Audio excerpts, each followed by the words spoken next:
Hello everyone, chapter number 3 conservation of plants and animals के अंदर हमने कंजर्वेशन स्ट्रैटेजीज के अंदर दो चीज़ें पढ़ी थी, इन सीटू कंजर्वेशन और ex situ conservation. In situ conservation के अंदर हमने पढ़ लिया था about national parks and sanctuaries. आज हमें पढ़ना है बायोस्फीयर रिजर्व के बारे में।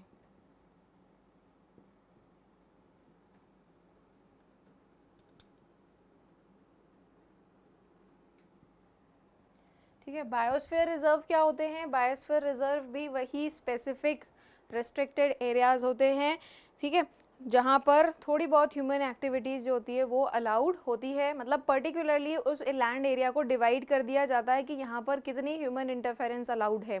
ठीक है, तो बायोस्फीयर रिजर्व क्या होता है? It is a specified area in which the multiple use of land is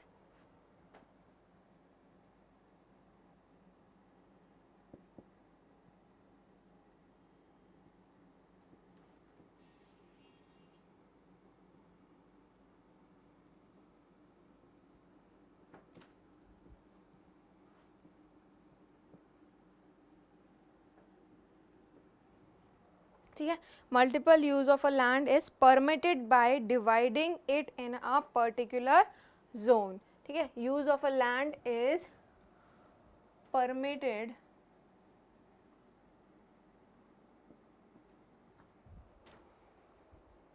by dividing it in a particular zone।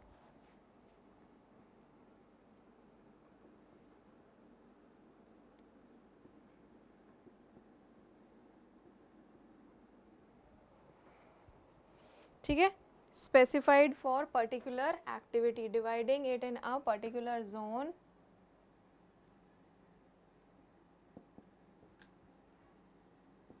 ठीक है, और उनके अंदर जोन के अंदर उनको डिवाइड करने के लिए स्पेसिफाई कर दिया जाता है कुछ पर्टिकुलर एक्टिविटीज के लिए।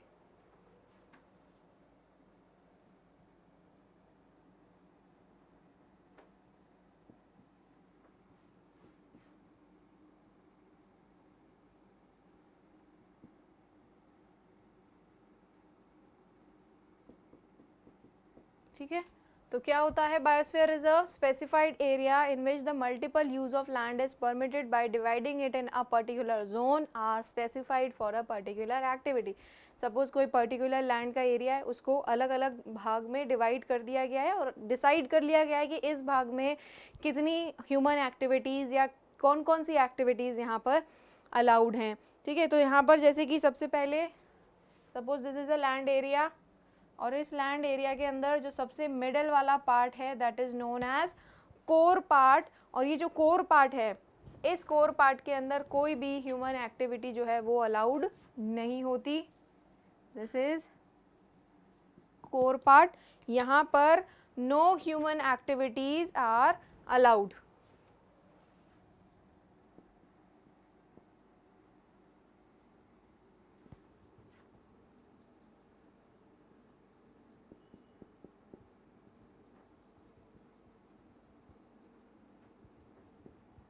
ठीक है, जो सेंट्रल पार्ट है that is a core part, और यहाँ पर कोई भी ह्यूमन एक्टिविटीज़ अलाउड नहीं है। अब इसके जो बाहर वाला एरिया है उसको बोलेंगे बफर जोन। ठीक है, थोड़ा बहुत आउटर रेडिएशन में उसको जो रेडियस में रख देंगे वो बन जाएगा बफर जोन। ठीक है, इस बफर जोन के अंदर local activities and developmental program यहाँ पर कुछ हद तक ह्यूमन एक्टिविटी जो है यहाँ पे अलाउड है।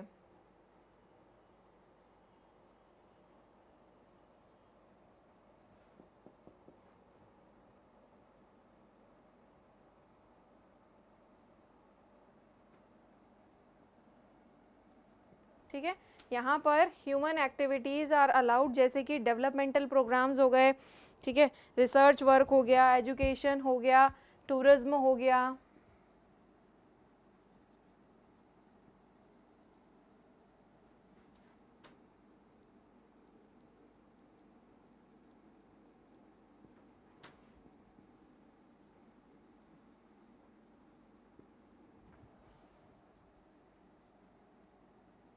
ठीक ठीक है, सिर्फ इस तरीके के वर्क की कुछ सर्टेन ह्यूमन एक्टिविटीज़ ही इस बफर जोन के अंदर अलाउड होती है। सबसे बाहर वाला एरिया होता है ट्रांजिशनल एरिया, जहाँ पर फुल ह्यूमन एक्टिविटी अलाउड होती है।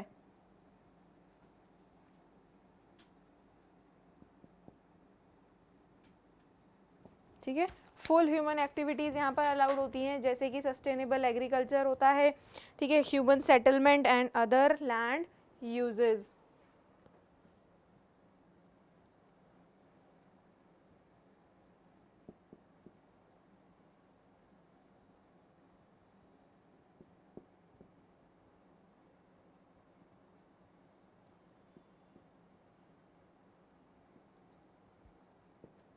ठीक है, दूसरे लैंड के यूजेस होंगे, ह्यूमन सेटलमेंट्स होंगे यहाँ पे इवन।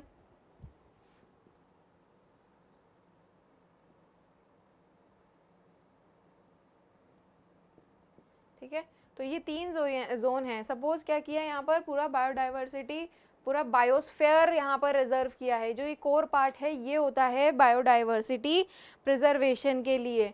ठीक है, ये जो कोर पार्ट है यहाँ पर कोई भी ह्यूमन एक्टिविटी अलाउड नहीं है, और यहाँ पर होती है बायोडाइवर्सिटी प्रिजर्वेशन। ठीक है, बायोडाइवर्सिटी को प्रिजर्व इस जगह पे किया जाता है। यहाँ पर कोई ह्यूमन एक्टिविटी अलाउड नहीं है, यहाँ पर बिना परमिशन के ह्यूमन बींग्स की एंट्री भी अलाउड नहीं होती है। उसके बाद थोड़ा एरिया बनता है जो कि उसके आउटर जोन में आ जाता है, जो कि बोलते हैं बफर जोन। कुछ हद तक यहाँ पर ह्यूमन एक्टिविटीज़ जो हैं वो अलाउड हैं। ठीक है, वो भी ऐसी कि रिसर्च वर्क कर सकते हैं, डेवलपमेंटल प्रोग्राम वहाँ पे कर सकते हैं, टूरिज्म वहाँ पे अलाउड होता है। जो थर्ड होता है लास्ट, सबसे outer area, that is the transitional area, और इस एरिया के अंदर ह्यूमन एक्टिविटी कम्प्लीटली अलाउड होती है। ह्यूमन यहाँ पर रह भी सकते हैं, अपना एग्रीकल्चर भी कर सकते हैं, और लैंड का जो उन्हें अलग अलग जो यूज़ करना है वो सब कुछ यहाँ पे कर सकते हैं। ठीक है, तो ये है पूरा बायोस्फीयर रिजर्व। ठीक है, इसके एग्जाम्पल्स है Sundarbans,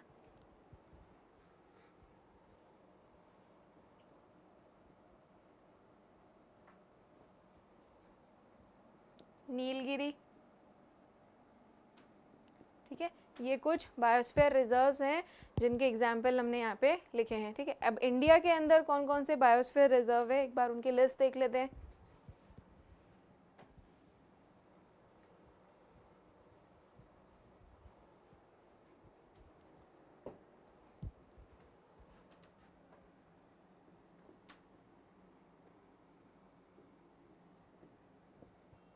number 1 Nilgiri biosphere reserve.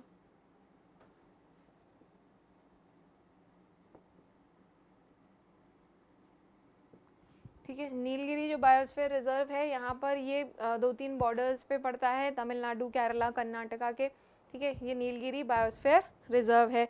उसके बाद है नंदा देवी बायोस्फीयर रिजर्व।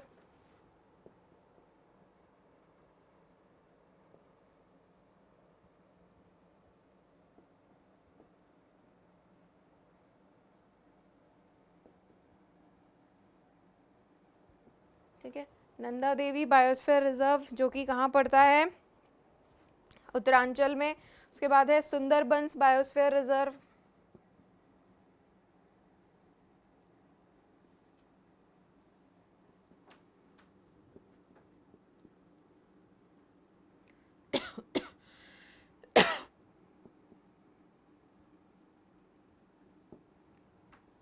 ठीक है, सुंदरबन बायोस्फीयर रिजर्व वेस्ट बंगाल के अंदर है।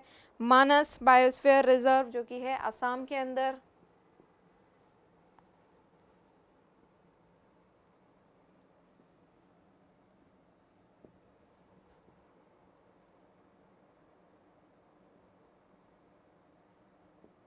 ठीक है, मानस बायोस्फीयर रिजर्व। उसके बाद है सिमलीपाल बायोस्फीयर रिजर्व जो कि है केरला के अंदर।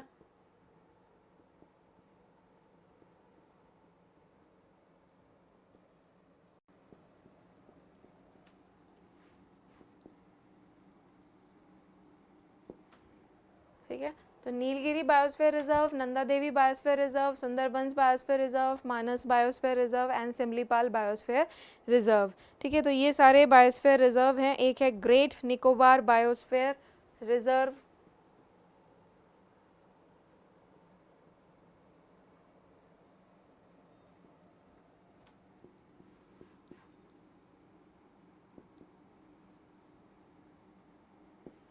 ठीक है, तो ये सारे बायोस्फीयर रिजर्व हैं जिनके अंदर ह्यूमन एक्टिविटीज़ एक स्पेसिफाइड एरिया तक स्टॉप रहती है। ठीक है, तो 3 पार्ट में डिवाइड कर दिया जाता है, मतलब अलग अलग ट्रांजिशनल अलग अलग जोन्स में उनको डिवाइड कर दिया जाता है। जो कोर जोन होता है वहाँ पर human activities are not allowed. उसके बाद वाला जो एरिया होता है बफर जोन्स, वहाँ पर कुछ हद तक ह्यूमन एक्टिविटीज़ अलाउड होती हैं। और फिर जो बाहर वाला होता है that is the transitional area, उसके अंदर हर तरीके की ह्यूमन एक्टिविटीज़ आर अलाउड। ठीक है, अब इसके बाद हम बात करते हैं सैक्रेड फॉरेस्ट की, जो कि है हमारा लास्ट इन सीटू कंजर्वेशन।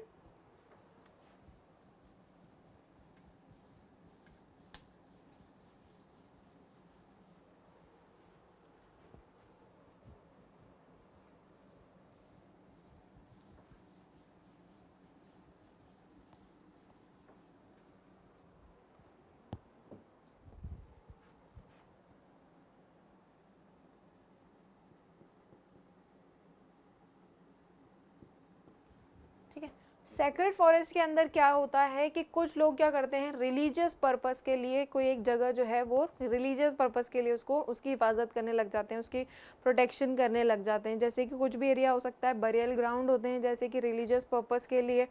ठीक है, या फिर कुछ ऐसा पेड़ होता है या कोई ऐसा एरिया होता है फॉरेस्ट का जहाँ पर वो लोग पेड़ नहीं कट करने देते, या पेड़ लगाने की वहाँ पर कोई प्रथा होती है। इस तरीके से ये लोग कम्युनिटी के हिसाब से उस जगह को अपने नाम रख लेते हैं, रिलीजियस पर्पस के लिए उसको सेव कर लेते हैं और फिर उसकी प्रोटेक्शन करते हैं। तो सैक्रेड फॉरेस्ट वो होते हैं जो कि कम्युनल पर्पस के लिए बचा लिए जाते हैं, रख लिए जाते हैं, या कोई कम्युनिटी उनको अंदर कंट्रोल कर रही होती है। ठीक है, तो सैक्रेड फॉरेस्ट के अंदर क्या क्या आता है, वेरिंग साइज के होते हैं विच आर कम्युनली प्रोटेक्टेड।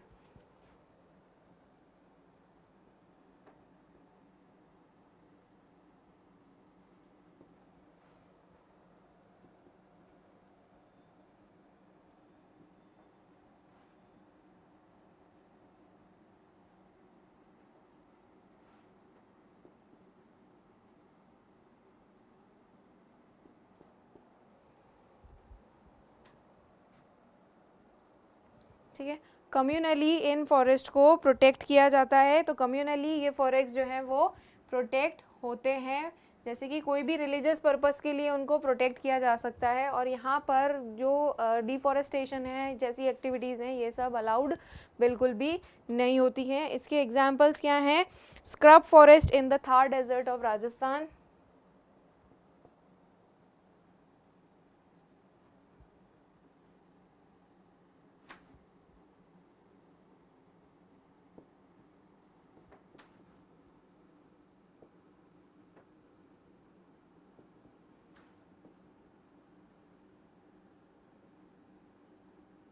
ठीक है, यहाँ पर इन सब चीज़ों का प्रोटेक्शन, ये जो एरियाज़ हैं ये कम्युनल पर्पस के लिए इनको स्टोर कर लिया जाता है। इनको कुछ कम्युनिटी वाले लोग ही इनकी देख रेख करते हैं।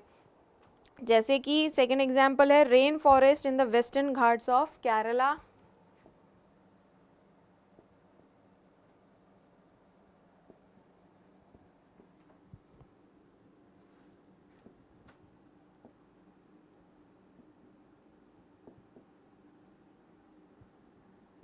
ठीक है, ये सब है कुछ एग्जाम्पल। और ये जगह कैसी कैसी कुछ कुछ भी हो सकता है, मतलब जैसे कि बरियल ग्राउंड हो सकते हैं, श्रिन्स हो सकते हैं, जैसे कि कुछ भी हो सकता है। ये बरियल ग्राउंड,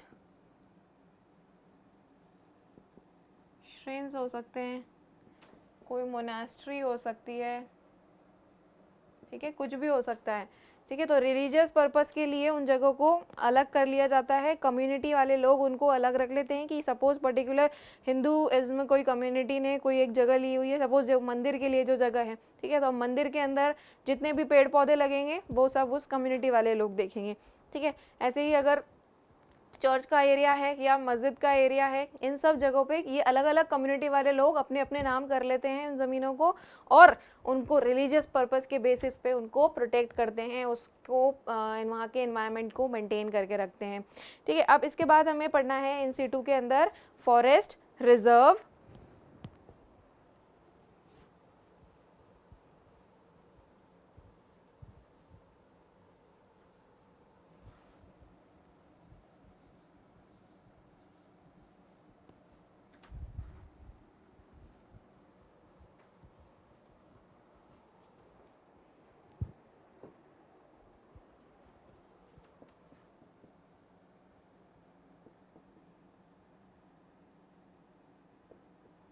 अब फॉरेस्ट रिजर्व क्या होते हैं? फॉरेस्ट रिजर्व होते हैं प्रोटेक्टेड एरियाज। किससे प्रोटेक्ट किया गया है उनको? ह्यूमन एक्सप्लॉयटेशन से, ठीक है। तो these are the protected areas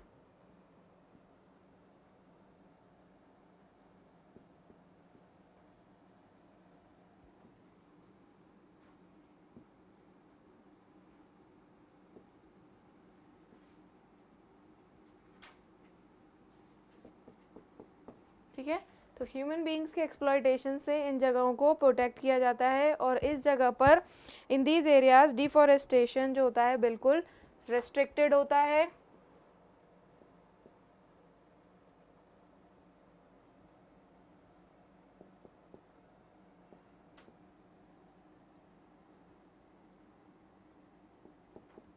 ठीक है, बिल्कुल भी इस जगह पर कोई फॉरेस्ट में से कोई भी पेड़ यहाँ पर कट नहीं हो सकता, ठीक है। इसके अलावा यहाँ पर क्या किया जाता है? Afforestation is done for replenishment of the, ठीक है, ए फॉरेस्टेशन यहाँ पे किया जाता है।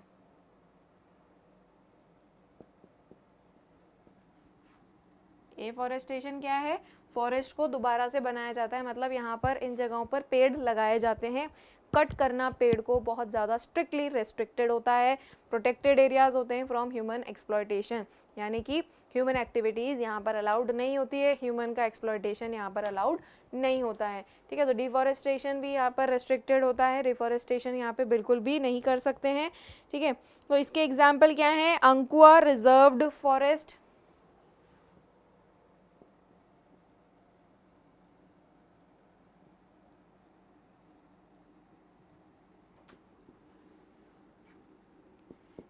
अंकुआ रिजर्व्ड फॉरेस्ट है। ए फॉरेस्ट यहाँ पर कोई भी डिफॉरेस्टेशन नहीं कर सकता है, बल्कि यहाँ पर एफॉरेस्टेशन ही किया जाता है। एक है लंगूर रिजर्व फॉरेस्ट,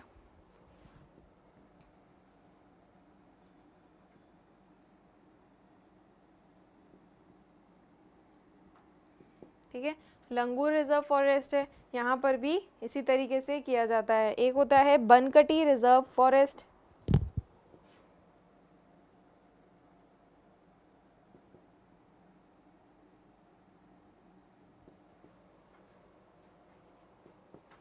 ठीक है।